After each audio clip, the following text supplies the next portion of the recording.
माँ बाप की सेवा से बड़ा कोई और धर्म नहीं। एक गांव में डालिया नाम का एक गरीब किसान रहता था। उसके दो बेटे थे, हीरा और दीनू। डालिया बड़ा नेक और ईमानदार था। पत्नी के गुजर जाने के बाद भी उसने दोनों बच्चों को बड़ी मुश्किल से परवरिश की।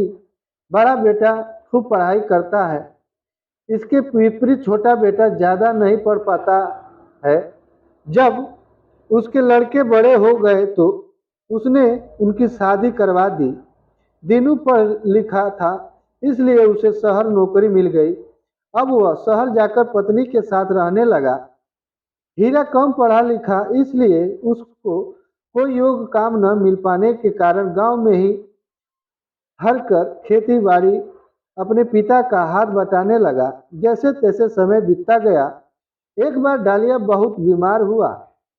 उसे शहर के अस्पताल में इलाज के लिए ले जाना था। तो उसने अपने बड़े बेटे दीनू को संदेश भिजवाया। दीनू ने अपनी पत्नी को बताया तो पत्नी ने यह कहकर मना कर दिया कि बड़े अस्पताल में बहुत ज्यादा खर्च लगता है। पिताजी को गांव के किसी सरकारी अस्पताल में भर्ती करवा देते हैं और वहां आपका छोटा भाई है उनकी देखभाल करने के लिए।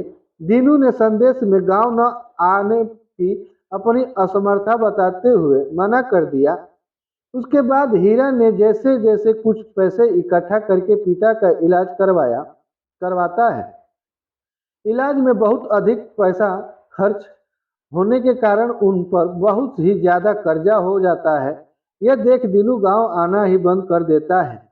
उनका सब कुछ गिरवी हो जाता है। उसके बाद हीरा कड़ी मेहनत कर एक एक करके सभी का कर्ज चुकाने लगता है।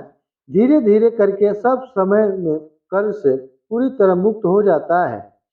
इसके बाद वह फिर से कर्ज लेकर अपना छोटा सा व्यवसाय आरंभ करता है।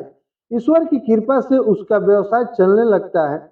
कुछ ही समय में उसके पास खूब पैसा हो जाता है। ठीक इसके विपरीत दीनू की पत्नी धन को पानी की तरह बहाती थी। इस कारण उसके पास धन का अभाव होता गया। जहां वह काम कर रहा था वहां भी भारी नुकसान होने के कारण वह दुकान बंद हो जाती है और वह बेरोजगार हो जाता है। उसकी दशा बहुत ही दयादीन हो जाती है। वह अपनी पत्नी के साथ वापस गांव लौटता है और अपने भाई और पिता के पास जा करके रोने लगता है। बाप उसे बहुत खटी खोटी सुनाता है और घर से निकाल जाने को कहता है, लेकिन हीरा कहता है पिताजी जो हुआ उसे भूल जाइए।